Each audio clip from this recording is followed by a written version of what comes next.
Hey guys, welcome to Ceasefire. I'm Caleb, I'm John. and today we're going to be talking about the top 5 units from the Astra Militarum army. We were going to do a top tier list in general for their whole army and rank all their units, but I realized how many they have and decided I'm just going to go with the top 5 to keep this a little bit shorter than our last one we did with the Tau. We're going So, to also put out a disclaimer. All of these rankings are to our opinions and our personal likes. So we have bias towards specific units because, one, we like playing them more, and two, some of the units we don't own. But, yeah, yeah. we've never been able to play with some of them or seen them played really. I will say that some of these picks are, these are just my personal picks. That doesn't mean they're actually good. So I do think everything in this list is actually good, but for later on, yes, these are personal opinions. So don't flame us. Or do flame us. Let us know in Or the yeah. comments. All right. So starting off at number 5, we have Lord Solaris Leonidas. Leontis. That's how you say it. So literally the only reason that this dude is in this list at all is because he guaranteed gives you a CP, and that is so good. It's so good. And then he also gives 3 orders to any Astra Militarum unit. Now, they do have to be within 6 inches of him, but still, it is so nice to have one model just go, I'm going to sit in the back, give you a CP, and dish out orders to whatever is back here. Like, it is so good. With the 12-inch movement, usually you can give something an order that you want, if you can, Well, make it. ordering's in the command phase, so Yep, but, you don't get a move first. you do get a move that turn before it, though. Yeah, but you really have to play, especially with Astra Militarum now. You have to really play around the orders and what you're going to be doing. So yeah, your movement for him specifically does have to be like, what do I need in range? What don't I need in range? But normally I just have him sit back and he gives orders to either some field artillery or to 3 manticores or whatever really sitting in the back. He is pristine, but he sucks in every other aspect. I wouldn't say he So that's why sucks. he's bad. His close combat's not bad, but I wouldn't be throwing him out there. He kills, I think, on average 2 Marines. It's not bad. And then dies to most things. Not So he doesn't die to assault intercessors. correct, he does not die to assault intercessors. That's He's not a not. high bar, but Yes, it's not a high bar. Any elites, he's gonna pretty much die to though. Like he's not yeah, really holding his own in combat by himself. yeah. And really, you shouldn't have him in combat unless you're trying to tie something up. Or But it's other the than that, last unit. yeah, really giving himself the +1 OC and +1 OC to go try and hold an objective or something. It's really the only thing. So moving on to number 4 is the field ordnance batteries. You guys have seen me play these a lot. I think I put them in every list. These things are freaking amazing. Their ability that if they're under orders and they don't move, you get sustained hits on top of them having lethal hits if they don't move is so good. Like, it makes their D6 shot turn into usually, because since they have blast and stuff like that, depending on which gun you take. Now, this is mindful. I always take the bombast field gun because I want their non-line of sight shooting, and it fits in really well with some other things we'll be talking about later in this. I think they are really solid for what they do. Now, hitting on 5s, not the greatest, but having heavy, so they don't move. They're on heavy, so they hit on 4s, and then some with other things be hitting on 3s is super good. You can pip up their AP with a stratagem that for overlapping fields of fire, so it makes them gaining cover from your non-line of sight shooting negates it completely, and then 2 damage is super solid. Yeah, Astra just a very big on the non-line of sight shooting right now, and this is one of the big players in it, in my opinion. They're cheap. They're good. I mean, I'd say 60 points a model isn't bad. Yeah, 120 points for 2 of these guys. Yep. Yeah. Now, I will say they take up a lot of room. Oh yeah, they big. Have some big bases, but I think they're well worth it. I really like. Some people really like the heavy las cannon on them. I think it's too hard to position the heavy las cannon to do anything. But that's just me. And these things die super easy, So if you're putting them in any sort of line of fire for your opponents to shoot, they're just going to wipe them off the board, and those heavy las cannons make it just too much of a target. So that's why I like those bombast field guns, and I don't even think the rocket launcher is worth talking about, to be honest with you. It's pretty garbage. But for Astra, their T5 does make a difference between them and the guard. It keeps things Well, the from... guard are T3. Yeah, I know. It keeps them from being just chipped, with But random fire. with random non-line of sight shooting fire. But like with a 4-up save, they move 4 inches with a 5 toughness. Like, you're really not trying to get them. Giving them line of sight isn't a terrible idea, but I'd still rather not move, get the +1 to hit with heavy, and just deal with it. Yeah, they're not your midfield. They're your backfield. Definitely. Yep, especially at 48-inch range on these. So on to rank number 3, my third favorite unit in this entire army. Some people would probably put this higher, the Manticore. This thing hits like a goddamn truck. With its now Storm Eagle rocket pods being able to shoot every turn of the battle round. Yes, it's less shots, but on average, it's less shots on average because before it was 2d6, so you'd average 7. I think on this you average 4. But strength 10, AP -2, damage 3, hitting on 4s, pretty solid. Disgusting. It's called a Termi pop right here, and the name of the game right now is Termies or Elites. It puts Terminators on their invul save from a 2-up to a 4-up. It one-shots them with 3 damage, and then also anything it shoots at, if it has 5 or more models in it, you get a full rerolls to hit. So just having native full rerolls to hit is insane on anything with 5 or more models. Like that's plus blast. Does it have blast? It does not. It does have blast. Oh, it does. Okay. It's blast. It's blast heavy indirect. So you're gonna want to be shooting at blast targets anyways to get the extra shots. Correct. I think with blast, this probably averages more shots than it did with just 2d6. Like, it is such a good thing, and I don't feel bad now that you can shoot at every battle. I don't feel bad shooting this into Marines. Like, this pops Marines too, just as well as it pops Terminators. Even better. It's super good. Yep, no 4-up invul, takes a 3-up to a 5-up. If you do overlapping fields of fire, it takes it to a 6-up. It's really going to shred through some targets. Now, the counterpart to this too is the Basilisk. The Basilisk did not make my list because I haven't really played around with them too much. I think they're really expensive for what they do. I've been also playing around with the artillery batteries, the Medusa artillery battery. Yep. Yeah. And it's the Basilisk battery, pretty much. They do pretty much the same thing. I like those a bit more than the Manticores and the Basilisks, but specifically the Manticore going to hitting on 4s and getting +1 to hit, because I think you can take 3 of those batteries for the cost of 2 Manticores. Yeah. So as long as you have the orders for the artillery batteries, I think they might edge out just a bit, but the Manticore's ability to full reroll is what really makes it shine to me. Also depends on pretty insane what you're lacking in your list, because you got a 10-inch move with a Manticore, so if you need something that can play mid-board, these guys would be over the artillery.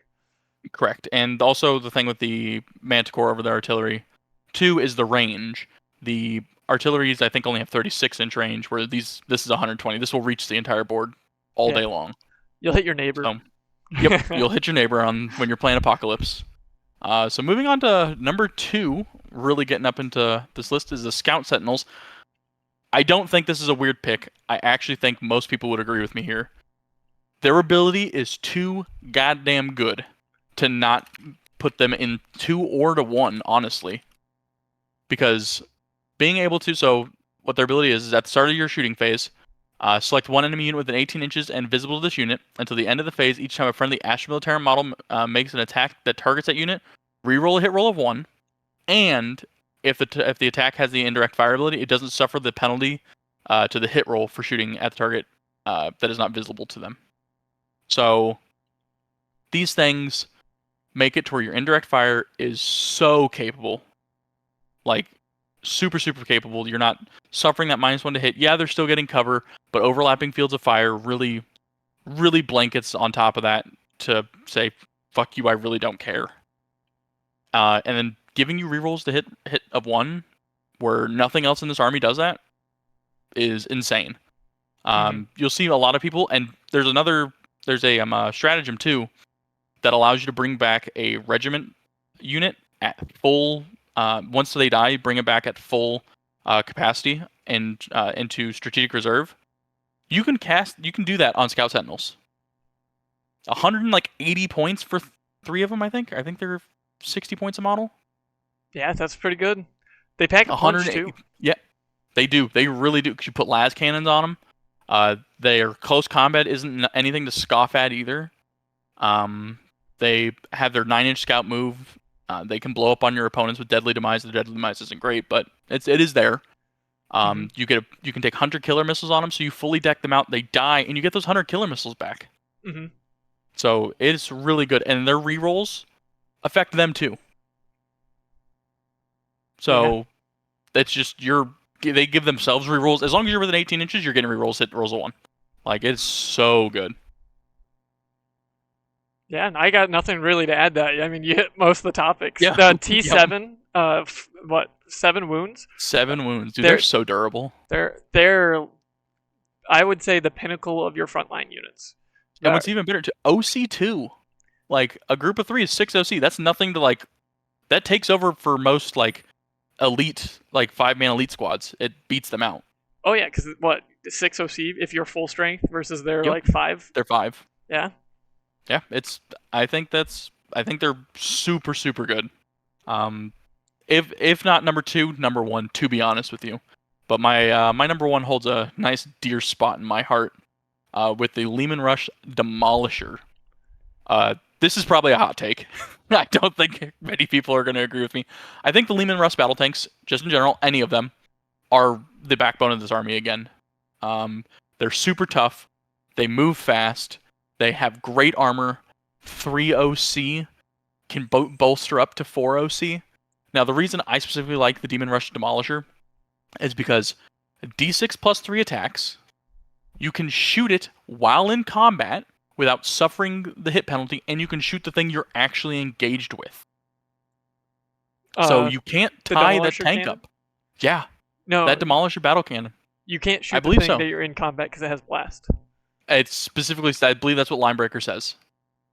Oh, that's what Linebreaker says. When making ranged attacks with this Demolisher cannon, this model can target enemy units within engagement range of it. Provided no other friendly enemy units are within engagement range of that unit. Yep, you can shoot the things it is in combat with. Cool, yeah. That's pretty cool. And you don't take the penalty for shooting at it. Like, it's insane. It makes it to where not only are you not scared to throw this thing into the middle of the battlefield, because even if it does get tied up and you want to get out of combat with those things, you can just shoot those things. Or you can just say, screw it, I don't care. I'm going to shoot outside of combat, not take my -1 to hit, and still blow up anything I shoot at. Because at strength 14, AP -3, damage D6. Wait a minute, what lets you shoot outside of combat? Big guns never tire. Big guns never tire let you shoot into combat, not out of. No, it lets you shoot out of. No, it lets you shoot things in combat, or lets you shoot the thing you're in combat with. So, like, a vehicle in combat can shoot... I'm pretty sure I read this with Mason last Sunday, that you can shoot a vehicle in combat, or you can shoot your vehicle in combat against the things that it's in combat with, but you take the minus. But this thing doesn't suffer any penalties for that. So let me read this to you. Yep. Big guns never tire. Monsters and vehicle units are eligible to shoot in their controlling player's command phase, even while they are within engagement range of 1 or more enemy units. Continue reading. Ranged weapons equipped by monsters and vehicle units can target 1 or more enemy units they are within engagement range of, even if other friendly units are also in engagement range of the same unit. Each time a monster, it's can. It's not must. It's can. Yeah, you can still shoot out. That's so. It's first off, it's almost impossible now with that rule specifically to tie up any vehicle. But most of those vehicles have blast. Most of these big tanks have blast and can't shoot the thing they're actually in combat with. So if a big scary unit ties you up, you can't really do anything, and falling back and shooting isn't an option. Mm-hmm. But with the Lehman Rush Demolisher, I don't need to fall back. I'm just going to shoot you. Yeah, I don't have And to worry yep, about that. D6 plus 3 attacks with blast. It's going to wipe the floor with most things. It's so good. It is. Like, it is disgustingly good. Plus, with Tank Shock out there, you might be charging with this thing. Oh, absolutely. I don't think there should ever be a reason that... I don't think there's a reason you don't put this thing into combat with everything. It depends. If you want the movement to be able to fall back to like an objective, there could be a couple. Well, there movement are things. reasons, yes, not to, but I think in most majority situations, you're gonna want this thing is your front line. Mm-hmm. And what I think is really cool too, because like I load mine out with 2 multi-melta sponsons, a heavy flamer, and the demolisher battle cannon, obviously, and then I think a heavy stubber is what it also gets with it, if I'm not mistaken. Yes. This thing really tears, like, with a flamer, and you can, if you want to, load it out with 3 heavy flamers. Like, you can absolutely just march this thing up the board, melt down infantry, shoot heavy infantry or other vehicles with its demolisher battle cannon, and just really just tear the field up. Like, they are so gross. With that toughness 11, 2-up save, most things, like even las cannons aren't going to feel that great because you still get a save, a 5-up save against it. Yep, you get a 5-up save, and then also there's a stratagem out there that I can give myself a 1-up save. Mm-hmm. And then you can also, vehicles now can get cover. Yep, and you're wounding on 4s with las cannons, unless you have something better in the las cannon, which few armies have. Very few armies have. Yeah. But like if you go with a Melta, you go for that 6-up save, but you're wounding. No, on las 5s. cannons are still wounding on 3s because they're strength 12. Are they strength 12? Yep, they're strength 12, AP minus 3, damage D6 plus 1. Okay, there's a Space Wolf gun that is strength 11. I don't know what that would be. It's a flat 7 damage though, so I can't remember what it's Okay. called. I'm getting some profiles mixed up. Yeah, but I think these things are just the top. The only thing that would make this better, and like the tank commander, I love the tank commander also, but the tank commander's ability is kind of dookie. So it's not, to me, I would rather run the demolisher over the tank commander, even though the tank commander is going to give the orders and stuff like that. Less points for these guys though, right? They're pretty close to the same. I think these are like 20 points less, I think, than the tank commander. How I usually run it is I'll run 2 Lehman Rush demolishers and a tank commander with a demolisher cannon, and I'll walk the tank commander up with the extra rule to allow him to use 2 commands, 2 voice of command abilities, and he'll be ordering both demolishers while he just shoots on a normal profile himself. Yeah. And I think that's and the 2 demolishers screen for the tank commander. Yeah, it's so good. I played against it. If they feel really good. There's been little time I've killed all the Lehman Rust on the board. So, or been little times where I've been able to deal with them, especially since, you can tuck them away in strategic reserves. Yeah. Now, I will like to give an honorable mention to some things that didn't make the list as easily as some of the others. Ursula Creed being one of them. She's so good. She is so good. So the thing, and honestly, Ursula Creed and Lord Solaris are probably interchangeable in that fifth place spot for me. And the reason for Ursula is she gives any unit she's in can be affected by 2 different command orders. Not the greatest, because she can really only go into Cadian Shock Troops, Infantry Squads, or Khazarkin. And I hate Khazarkin this edition. They're pretty bad, I think. Don't hate me for that. Or do. I really don't care. The other thing is her tactical genius ability. This is what really makes her, super good, is just allowing any regiment unit within 12 inches of her, any stratagem you use on them, 0 CP for once a battle round. Mm-hmm. Just... There's a lot of 2 CP stratagems, like overlapping fields of fire. 2 CP. Something right next to her decides to shoot, overlapping fields of fire for free. Yep. See ya. I don't need to spend points on it. Any of those abilities on someone cheap or that has better abilities with it are just almost feel like an auto include. Yep, and she is so cheap. I think she's only 70 points. It's not bad. That's ridiculously good. And she Yeah, also gives 2 orders too, so he's pretty good.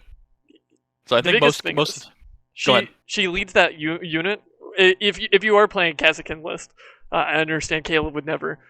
You still get the benefit from her ability because it can hit the unit she's leading, or you can hit anything else that is around the unit that she's pushing up with, right? Like, I don't know. It's almost I would say she's almost a snap keep over Solaris, but because Solaris can't be he doesn't have a lone operative, but you don't take him in the group of horses. I can't remember what their names are. Oh, the Altus Rough Riders. Yeah, you Yeah. don't take him in anything. You just let him sit by himself. I learned that the hard way. So Yeah, they're that almost makes her better in my opinion, because then you get her other buffs if you're playing the list for her that way. yeah. Now I will say the Kazarkin. I might splash a single Kazarkin unit just to have her with. But other than that, like I'm not like I said, I'm not a big fan of the Kazarkin. Hate me if you want to. That's just my take on them. They were really good last edition. I thought they were insane. Hopefully, when the book comes out, they get to do a bit more than what they actually do now. But other than that, not too bad. But that's my top 5. I think we covered them pretty thoroughly. If you guys agree with us, let us know in the comments. You should like and subscribe. Let us know how we're doing. Yeah, join us on Sundays if you like to watch battle reports. Yep, we play every Sunday, whether it's a stream or a video, whatever we can put up. So thanks guys for watching. Have a good one.